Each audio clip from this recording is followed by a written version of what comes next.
Good morning. So today we are going to answer number 4 question in Criminal Law 2024 bar exam. So the question is this. Taylor received Harry in her house and told him to feel at home. Inside the house, Harry planned to steal money from Taylor and covertly got hold of her cell phone. Harry tried and accessed Taylor's electronic wallet account. After several attempts, Harry successfully opened Taylor's electronic wallet, but it was zero balance. Harry returned Taylor's cell phone and left the house. Disappointed, Harry was charged with and convicted of impossible crime of theft. Is Harry liable for the impossible crime of theft? Explain.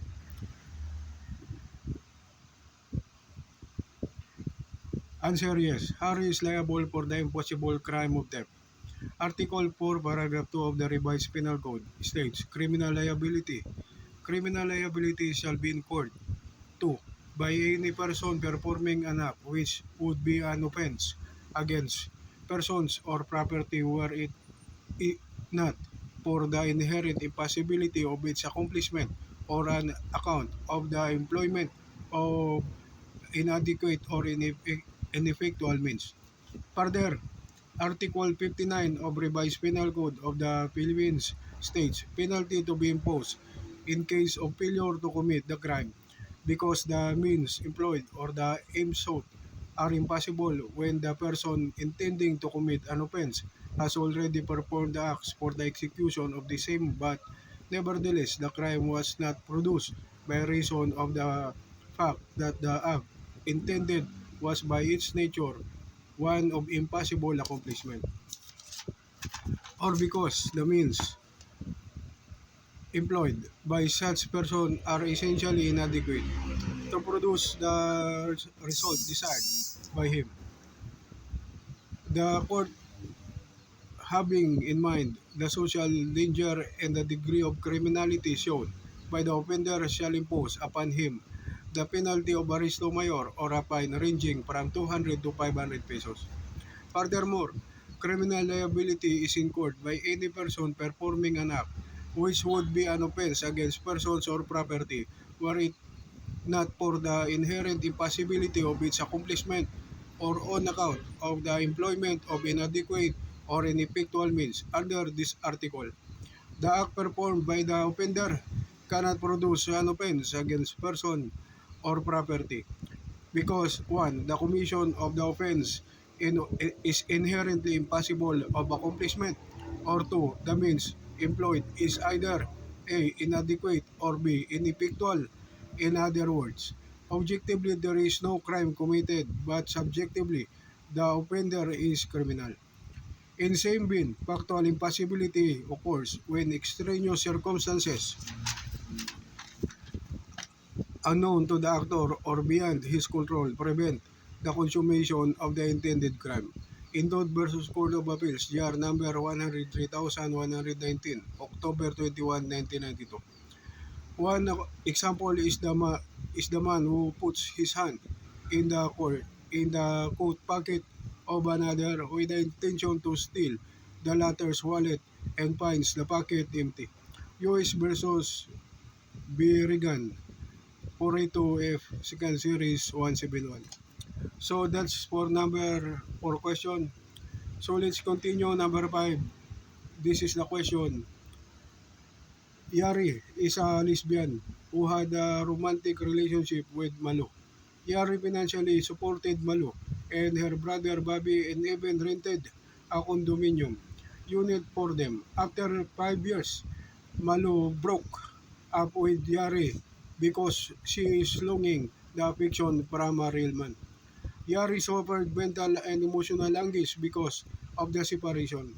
Later, Yari learned through friends that Malu's longtime boyfriend in social media, Yari discovered that Bobby is Malu's longtime boyfriend and that they just pretended to be siblings. Yari filed criminal complaint for violation of Republic Act No. 9262 or the Anti-Violence Against Women and Their Children Act of 2004. anti-Bausi against Malu and Bobby. As a supporting evidence, Yari supported a medical report which diagnosed her with major depressive disorder with symptoms of psychosis. At the trial, Malu argued that she is not criminally liable because the anti-Bausi law is inapplicable to homosexual relationship. Inapplicable. On the other hand, Bobby contended that the law is inapplicable to him because he is not in a relationship with Yari. Are Malu and Bobby criminally liable of the anti-Bausi law? Explain. Answer, yes. Malu and Bobby are criminally liable of the anti-Bausi law. In Garcia versus Drilon, where the court held, Bausi may likewise be committed against a woman with whom the person has had a sexual or dating relationship. Clearly, the use of the gender-neutral word persons who has or had a sexual or dating relationship with a woman encompasses even lesbian relationship. Article 2, Section 14 of the 1987 Constitution states, the state recognizes the role of women in nation building and shall ensure the fundamental equality before the law of women and men. In the same light, the law punishes psychological violence which results in mental anguish. The violence is the means. The mental or emotional anguish as the damage sustained is the effect. Psychological violence is the means employed by the perpetrator while the emotional anguish is the effect caused to or damage sustained by the offended party. Furthermore, the anguish is caused through acts of public ridicule or humiliation, repeated verbal or emotional abuse, denial of financial support or custody of minor children, or access to the children, or similar such acts or omissions. The law does not require proof that the victim, because psychological ill due to the physical violence done by her abuser. Rather, the law only requires emotional anguish and mental suffering to be proven. To establish emotional anguish and mental suffering, jurisprudence only requires that the testimony of the victim to be presented in court as such experiences are personal to this party.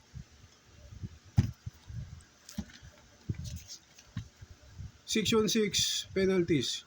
The crime of violence against women and their children under Section 5 hereof shall be punished according to the following rules. A. Acts falling under Section 5A constituting attempted, frustrated, or consummated parricide or murder or homicide shall be punished in accordance with the provisions of the revised penal code. If these acts resulted in mutilation, it shall be punishable in accordance with the revised penal code. Those constituting serious physical injuries shall have the penalty of prison mayor. Those constituting less serious physical injuries shall be punished by prison correctional, and those constituting slight physical injuries shall be punished by arresto mayor. Acts falling under Section 5B shall be punished by imprisonment of 2 degrees lower than the prescribed penalty for the consummated crime, as specified in the preceding paragraph, but shall in no case be lower than arresto mayor. B. Acts falling under Section 5C and 5D shall be punished by arresto mayor. C. Acts falling under Section 5A shall be punished by prison correctional. D. Acts falling under Section 5F and be punished by arresto mayor. E. Acts falling under Section 5G shall be punished by prison mayor. F. Acts falling under Section 5H and Section 5I shall be punished by prison mayor. If the acts are committed while the woman or child is pregnant or committed in the presence of her child, the penalty to be applied shall be maximum period of penalty prescribed in the section. In addition, an imprisonment, the perpetrator shall A. Pay a fine in the amount of not less than 100,000 pesos. but not more than 300,000 pesos. B. Undergo mandatory psychological counseling or psychiatric treatment and shall report compliance to the court. So that's it. That's our answer for the number 5 question. So today we answered number 4 and number 5 in criminal law, bar exam 2024. Thank you for watching. Thank you for listening. Good day and God bless.